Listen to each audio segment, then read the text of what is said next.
Hello students, today we are going to start chapter 3, that is current electricity. इसमें हम लोग current electricity में mainly हम charges in motion के बारे में पढ़ते हैं, है ना। तो पहले हम इसके बारे में एक थोड़ा शॉर्ट स्टेटमेंट नोट कर लेते हैं. The study of electric charges in motion is called current electricity. The study of electric charges in motion is called current electricity.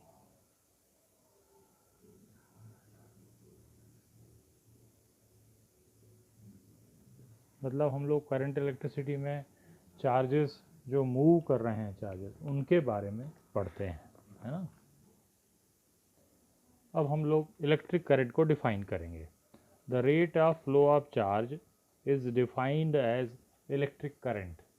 मतलब charge flowing per unit time, किसी भी वायर के किसी खास section से एक सेकंड में जितना चार्ज फ्लो होता है, या उसी को दूसरे वर्ड्स में ऐसा भी कहते हैं, the rate of flow of charge is defined as electric current. Generally इसको सिंबल आई से डिनोट करते हैं. वो स्मॉल भी हो सकता है, कई बार कैपिटल भी हो सकता है ना. तो उसके लिए जनरली जो फार्मूला बनेगा, है ना, वो क्या बनेगा, I is equal to Q upon T. अगर चार्ज फ्लो स्टेडी है तो, है ना, ये तब वैलिड है कि स्टेडी फ्लो ऑफ चार्जेस हो रहा है. तो अगर वेरिएबल चार्ज हो रहा है चार्ज फ्लो, तो फिर इसी फॉर्मूले को हम लोग डिफरेंशियल कैलकुलस की हेल्प से इस तरह से लिख पाते हैं. तो current is defined as the rate of flow of charge with respect to time, और simply rate of flow of charge. Now we come to the unit of current. Unit of current, तो unit of current is ampere. ये एक fundamental unit है.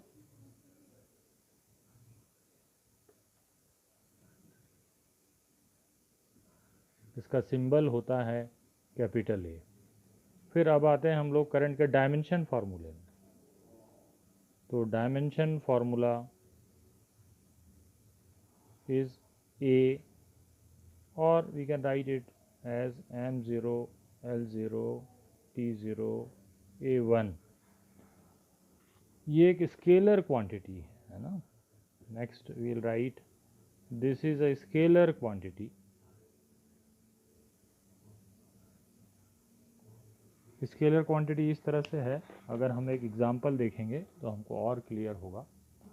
जैसे अगर एक wire में कुछ करंट ऐसे जा रही है ना, 3 एम्पियर सपोज करो जा रही है, और ये वायर अगर ऐसे बेंड हो रही है, तो ये करंट भी 3 एम्पियर ही मानी जाएगी. ऐसा अपन नहीं सोचेंगे कि ये उल्टे डायरेक्शन में जा रही तो इसका कुछ साइन अलग होगा, है ना.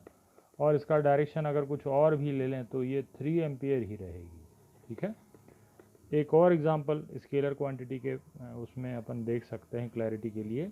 वो ये है कि अगर दो करंट्स इस तरह से आ रही हैं, एक करंट है 2 एम्पियर और तीसरी करंट है 3 एम्पियर, और थर्ड ब्रांच में जो टोटल करंट है वो सिंपली इनके एल्जेब्रिक सम के इक्वल होगी, दैट इज़ 5 एम्पियर होगी. इसमें ये एंगल कितना है इस पर इसका जो रिजल्टेंट करंट है वो डिपेंड नहीं करती है. अगर ये वेक्टर होते तो फिर ये रिजल्टेंट करंट जो है इस एंगल पे डिपेंड करती. लेकिन हम लोग ये देखते हैं कि ये जो करंट है, टोटल करंट इन दोनों के एल्जेब्रिक सम के इक्वल होती है. ठीक. तो इस तरह से हमने इसकी दो मेन प्रॉपर्टी देख ली कि ये स्केलर क्वांटिटी है. Now we come to two more points. First is direction of conventional current. Conventional मतलब जिसको हम नॉर्मली करंट भी बोलते हैं, ये जो टर्म है इसको रेगुलरली यूज़ नहीं किया जाता है. तो जब भी हम डायरेक्शन ऑफ करंट की बात करेंगे मतलब हम कन्वेंशनल करंट की ही बात कर रहे हैं, है ना.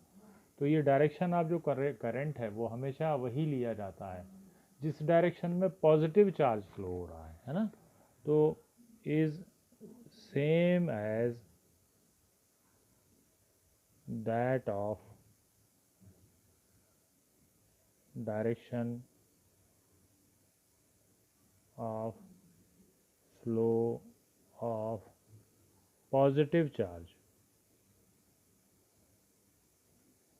मतलब जिस तरफ पॉजिटिव चार्ज फ्लो होगा वही करंट का डायरेक्शन होगा, है ना। जबकि इलेक्ट्रॉनिक करंट जो इलेक्ट्रॉन के फ्लो से बनती है ना, इसका डायरेक्शन कन्वेंशनल करंट का उल्टा लिया जाता है, ठीक है। तो is opposite to the conventional current. तो कन्वेंशनल करंट का उल्टा मतलब पॉजिटिव चार्ज का उल्टा जो डायरेक्शन है वो इलेक्ट्रॉन्स के फ्लो होने का डायरेक्शन होता है। Now we come to one more term, that is current density. So current flowing per unit area of cross section perpendicular to the flow of current is called current density। मतलब किसी भी wire के perpendicular direction के area को हम लेंगे तो per unit area जो भी करंट फ्लो होगा, है ना, उस करंट को हम लोग करंट डेंसिटी कहते हैं। तो इसको जनरली जे सिंबल से दिखाया जाता है। तो जे के लिए हम फॉर्मूला लिख सकते हैं, जे इज इक्वल टू हुआ इलेक्ट्रिक करंट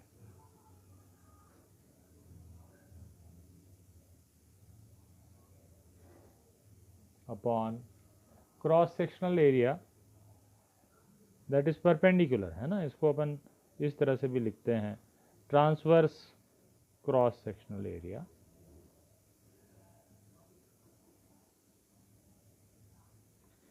अब अगर हम इसकी यूनिट बनाना चाहें, है ना, तो वो भी हम बना सकते हैं इसी फॉर्मूले से। तो इलेक्ट्रिक करंट को जनरली हम लोग आई से डिनोट करते हैं और एरिया को हम लोग सिंबल ए से डिनोट करते हैं।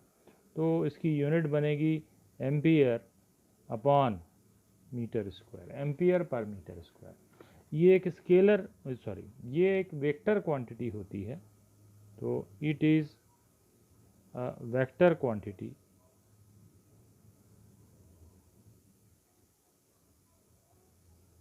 इसका डायमेंशन फार्मूला भी हम लोग इसकी हेल्प से बना सकते हैं, है ना। तो करंट डेंसिटी का डायमेंशन फार्मूला होगा, ये जो है L2 होगा और ये A है ना। तो ये बनेगा M0 L-2 T0 A1। तो इस तरह से हमने इसका डायमेंशन फार्मूला भी बना लिया। Now we come to one more important term that is called charge carrier, है ना। तो चार्ज कैरियर क्या होता है? A particle that is free to move and carries charge is known as charge carrier और करंट कैरियर।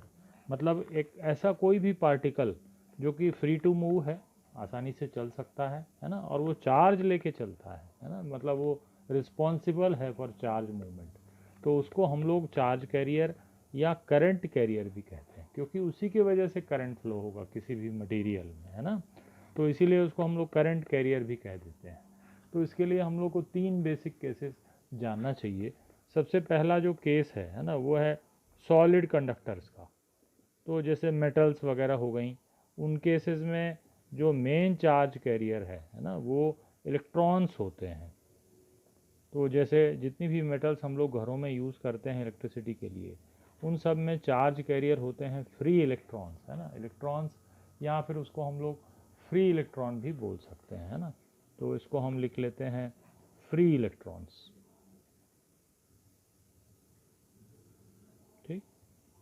सेकंड नंबर पे जो electrolytes होते हैं,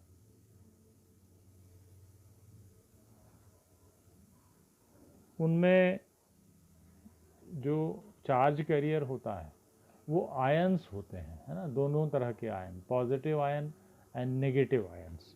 तो इसमें जो चार्ज कैरियर हैं वो होते हैं नेगेटिव एंड पॉजिटिव आयंस, है ना। हम लोग लिख लेते हैं पॉजिटिव एंड नेगेटिव आयंस, ठीक। थर्ड नंबर पे सेमीकंडक्टर्स।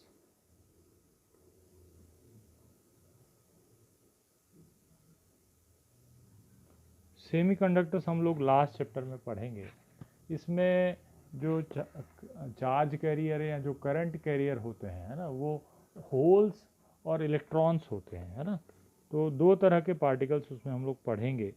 एक होते हैं होल्स, ये जनरली पॉजिटिवली चार्ज होते हैं ऐसा माना जाता है, और इलेक्ट्रॉन्स ये हमको मालूम है कि ये नेगेटिव चार्ज वाले होते हैं। तो इस तरह से हमने देखा कि डिफरेंट केसेस में जो चार्ज कैरियर पार्टिकल्स हैं वो अलग अलग होते हैं ना। हम लोग रिपीट कर लेते हैं। सॉलिड कंडक्टर्स जैसे कॉपर, एल्युमिनियम या इस तरह की जितनी भी मेटल्स हैं उनमें जो चार्ज कैरियर है वो फ्री इलेक्ट्रॉन्स होते हैं। फिर इलेक्ट्रोलाइट्स मतलब जो सॉल्यूशन है उनके, है ना, जैसे NaCl सॉल्यूशन भी हम देख सकते हैं।